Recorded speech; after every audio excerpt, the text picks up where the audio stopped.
Hi everybody, it's Glenn McClellan with you again, and hope you're enjoying these series on marriage and what to do to improve your relationship with your spouse and what to do if it kind of gets off track.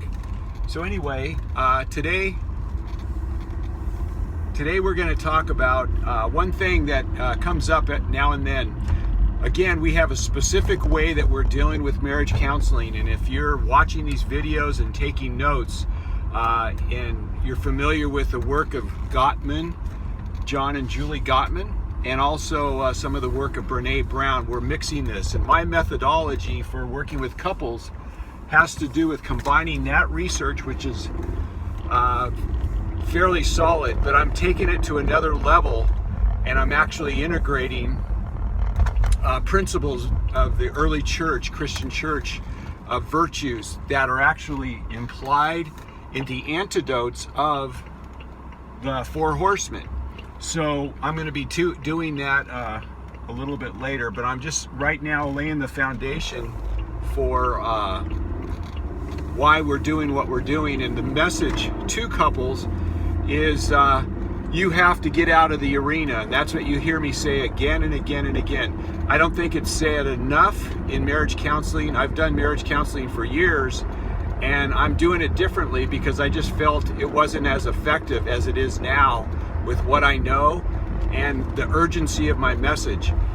There's a reason why 50% of marriages end in divorce, and I'm telling you simply that it's because even though people are smart and even though people are good-hearted and have great intentions, when people get married, they have no idea what that arena really is all going to be all about when you're in your 20s, because you don't really enter the arena because you're on your best behavior and you're seeing things and you're practicing a lot of times the virtues of the antidotes on a regular basis.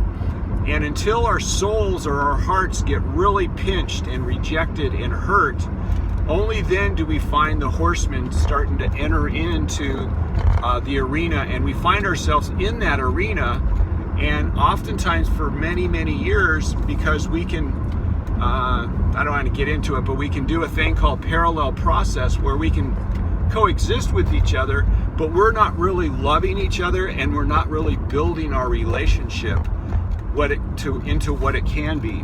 And because when we are spending our time in the arena, we're not building up the bank account of our relationship that can actually keep us out of the arena and actually get so far away and into such a place of deep care and deep concern for our partners that we actually feel the love we did when we were we met and we were early engaged in college or whatever, whenever that was.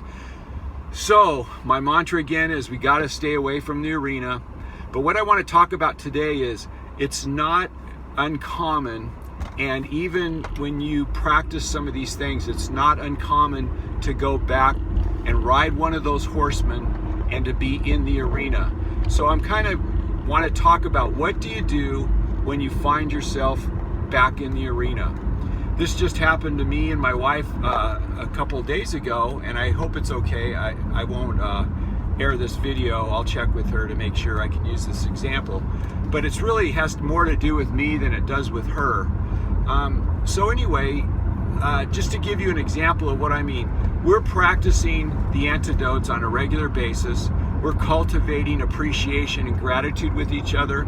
We're learning how to really minimize any complaint. If we have any at all, we really think for a few days on it. We might even pray about it, whether we even want to bring it up or not. And then if we decide that it might be worthwhile bringing up because it's kind of it's oppositional in its approach, it just seems contrary to their stance or their belief or way of doing things, then we want to complain gently and in a manner that does not destroy them and communicates to them that we highly value them even while we're sharing this information. So we're practicing these four antidotes. We're regulating back to 30 minutes where we don't share anything until we get regulated. If we feel we're having to be defensive, we then try to get to a place where we can now take responsibility and we stand for what we feel, and we stand up and we own what we say and do, and we don't take a defensive stance. So these are the antidotes that we are typically trying to practice. But as this video is trying to talk about, what do you do when you find yourself back in the arena and riding a horse that you're so familiar with? Maybe you've ridden it for years and years, and it's real easy to do that. And I can say, if you find yourself back in the arena and you find yourself riding the horse and you're catching it really quickly and pretty, it's not like it's days and days before you realize what's been going on, but you're catching it pretty early on, that's a great thing. And give yourself some points for doing that, because just being mindful of being in the arena and riding a horse is a great first step. So back to my example, what do you do when you find yourself in the arena? Well, the other day, I just, without going into it, I was just kind of observing some things about my wife, and instead of making it an endearing thing, I was kind of thinking, you know, I wish she would encourage me in a different way than she was, or she didn't at all. And instead of asking for that, I kind of made comments about the way she did something earlier in the day. And so later in the night, and I wasn't really mad about it, I just was it was just an observation, but it put her on her heels, and it made her get on a familiar horse that she's familiar with, which is defensiveness. And I noticed right away she's very defensive, and you know, and I was even quick to point that out, and it was just, she was just back on her heels trying to protect herself, and I was the one that was putting her back on her heels. But I didn't realize that I know I wasn't intentionally doing it, but I did it. So I just kind of let the night go by, and I just thought about it, because I wasn't sure why exactly she was reacting the way she was. She doesn't typically, but this time she had a really defensive posture, and I didn't want to get into the arena, and I just stood my ground there. But the next day I realized I need to take responsibility for her being on that horse. And what I mean by that is I have to really examine my motives, what I might have said, how an attitude that I might have delivered it. And I can honestly say I wasn't really trying to do anything harmful, but I also wasn't really being mindful of doing it in a way that was helping her. So she got defensive. And so the next morning I came up and I said, hey, instead of thanking her for helping me out with a task, I should have focused on that. Instead, I focused on the way you helped me out with the task, and it was highlighting some things that put you in a place where you were really defensive with me. And I just want to apologize for doing that, for one, and just thank you for helping me out with the task, and that's where I want to leave it. Well, and I just apologize for that, and for not really being careful in that dialogue with her.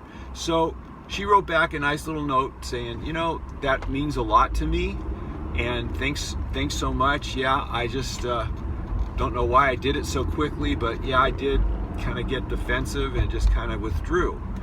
And that was it. And you know, we're back to our normal daily operations of caring about each other and cultivating appreciation and gratitude.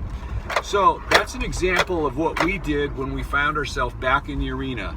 I took responsibility for what I said and what I did in those moments, and that may have caused her to get on that horse and to be defensive.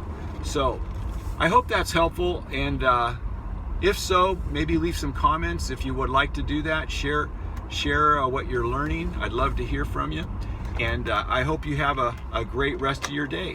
I'm going into work. Bye-bye.